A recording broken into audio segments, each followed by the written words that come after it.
Welcome dear learners to academic sphere. So dear learners, आज मैं लेके आई हूँ आप सभी के लिए कुछ स्पेशल स्टडी हैक्स। बेसिकली इस वीडियो में आज हम कुछ साइंटिफिकली प्रूवन स्टडी टेक्निक्स को डिस्कस करेंगे, जिससे आप स्टूडेंट्स अपना फोकस और रिटेंशन पावर को बहुत ही नेक्स्ट लेवल इंप्रूव कर सकते हो। तो let's move into the video. Basically slide में आपको कुछ डिफरेंट फॉन्ट से वर्ड्स नजर आ रहे हैं, टर्म्स नजर आ रहे हैं। जी हाँ, तो यही टर्म्स हैं या यही टेक्निक्स हैं जिनको आज हम डिस्कस करने वाले हैं, और इन्हीं टेक्निक्स को अडेप्ट करके you are going to see a change in yourself. But definitely आप तभी चेंज देख पाओगे अपने आप में जब आप इनको एक्सेप्ट कर रहे हो, आप इनको यूज कर रहे हो। ओनली देख कर या समझ कर चेंज नहीं आने वाला है। Okay, so let's move into the study techniques. Okay, तो सबसे पहली स्टडी टेक्निक्स है हमारी द पोमोडोरो मेथड, जो कि काफी स्टूडेंट्स ने सुना भी होगा क्योंकि बहुत ही फेमस मेथड है।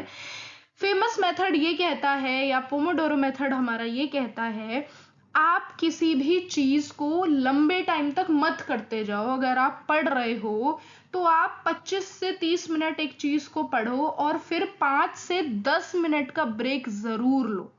ठीक है, और जब आप 25 से 30 मिनट पढ़ रहे हो तो कोई भी फोन आपके पास नहीं होना चाहिए, कोई भी गैजेट आपके पास नहीं होना चाहिए, उसको बिल्कुल दूसरे रूम में रख दो। मतलब 25 से 30 मिनट आप कुछ भी पढ़ रहे हो उसको full concentration without even any destruction पढ़ो और फिर ब्रेक्स लो।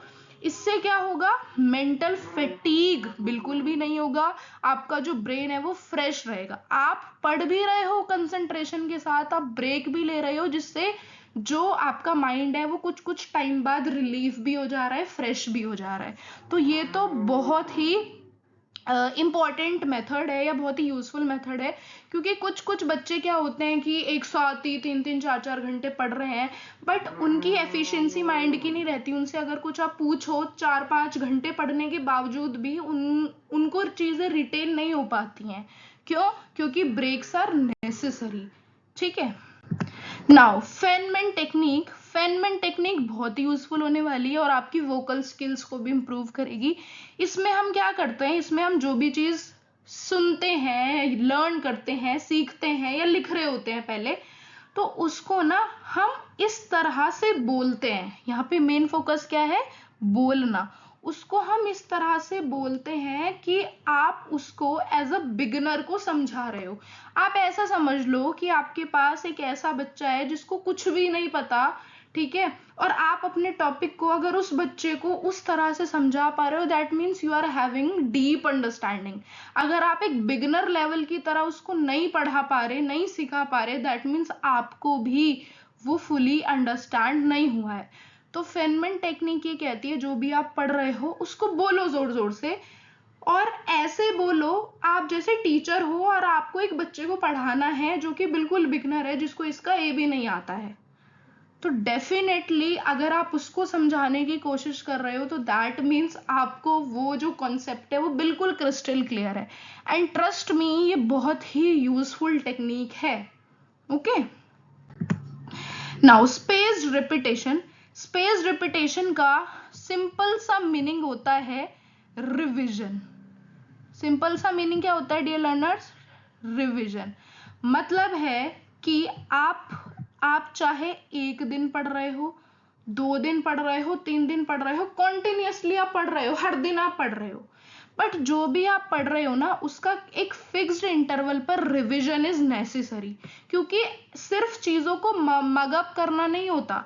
अगर आपने आज किसी सब्जेक्ट के 2 से 3 चैप्टर करे हैं और आप फिर अगले सब्जेक्ट पे आ रहे हो अगले दिन, देन नेक्स्ट डे आप नेक्स्ट सब्जेक्ट पे आ रहे हो, बट जो आपने पहले दिन सब्जेक्ट करा था अगर आप देखोगे ना उसे 1 हफ्ता 10 दिन बाद आपको कुछ चीजें याद नहीं रहेंगी। तो आप जो भी चीज पढ़ रहे हो ना उसका रेगुलर रिवीजन इंपॉर्टेंट होता है। आपने सुबह कुछ चीज पढ़ी, रात में उसका रिवीजन करो। आपने पहले दिन कुछ पढ़ा, आप दूसरे दिन या तीसरे दिन उसका रिवीजन करो। ठीक है, फ्लैश कार्ड्स यूज कर सकते हो आप रिव्यूज शेड्यूल करने के लिए, जैसे कि आप लिख लो कि मैंने इस डेट को ये चैप्टर किया था, है ना, अब मेरे को इसका रिवीजन कब करना है। ठीक है, तो ये लॉन्ग टर्म मेमोरी के लिए बहुत ही ज्यादा इंप्रूव होता है और ये फैक्ट है।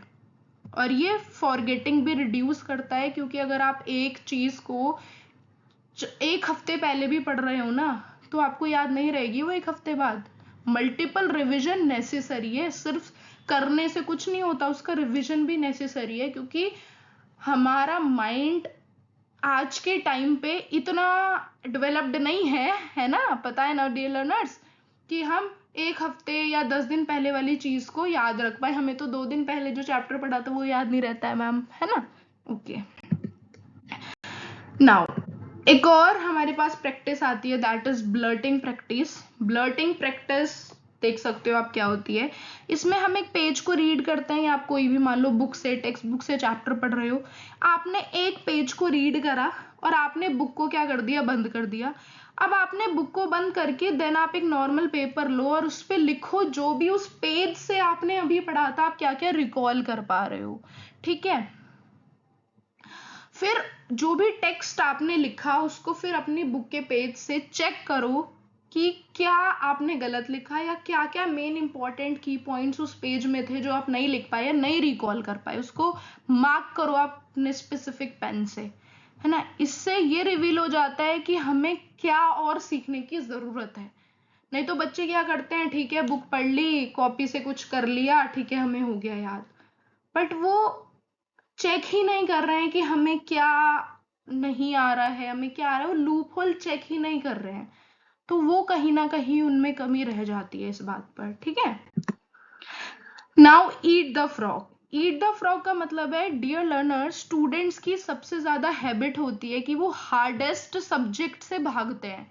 उन्हें ये लगता है कि जिसमें हमारा जो माइंड है वो कंफर्टेबल है, हम उसको निपटा ले। लेट सपोज कि मेरे को साइंस बहुत ज्यादा हार्ड लगती है और एक ए बच्चा है जिसको हिंदी बहुत ज्यादा हार्ड लगती है, तो अगर उससे कोई कहेगा ना कि हिंदी करो, तो वो उसको पीछे खींचेगा। एक बच्चा, ए वाला बच्चा, उसको पीछे खींचेगा कि हिंदी बाद में कर लूंगा, पहले जो आता है वो कर लेता हूँ, पर वो सब्जेक्ट फिर रह ही जाता है, फिर नहीं कर पाते। तो हार्डेस्ट सब्जेक्ट को सबसे पहले स्टार्ट करो, ठीक है, क्योंकि उस टाइम पर आपका जो माइंड होता है वो बिल्कुल एक्टिव होता है कि मेरे को ये सब्जेक्ट करना है। अगर आप ये माइंड लगाओगे कि हार्ड सब्जेक्ट बाद में करूंगा, फिर आपको कभी मन ही नहीं होता उस हार्ड सब्जेक्ट को करने का, और वही आपके स्कोर गिरा देता है, उसमें आप परफॉर्म नहीं कर पाते हो, ठीक है। और जब तक करते रहो उस सब्जेक्ट को बिल्कुल विदाउट एनी डिस्ट्रैक्शन, जब तक आप उसमें प्रो ना बन जाओ।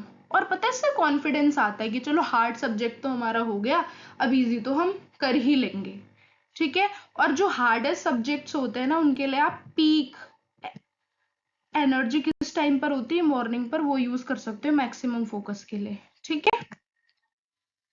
तो एक्शन स्टेप्स क्या क्या है, पोमोडोरो साइकिल्स करो और फोन को आउट ऑफ रीच रखो। स्पेस रिपीटेशन के लिए फ्लैश कार्ड्स यूज करो, लिखो कब मेरे को क्या रिविजन करना है, ठीक है। एक टेक्निक तो कंसिस्टेंटली आप यूज करो ही अगर आपको रिजल्ट्स देखने हैं तो। क्लियर हो गया। तो कंक्लूजन क्या निकला इस वीडियो का, कि कोई भी इनमें से एक मेथड से तो स्टार्ट करो कम से कम, तभी तो इम्प्रूवमेंट आएगा। और डेफिनेटली आप इन चीजों को, इन टेक्निक्स को करके देखना और मेरे को कमेंट सेक्शन में बताना 8 से 10 दिन बाद क्या कुछ इम्पैक्ट दिखा आपको, ठीक है। So dear learners, that's all for the video. अगर वीडियो अच्छी लगी हो तो लाइक करना, चैनल को सब्सक्राइब करना, ओके।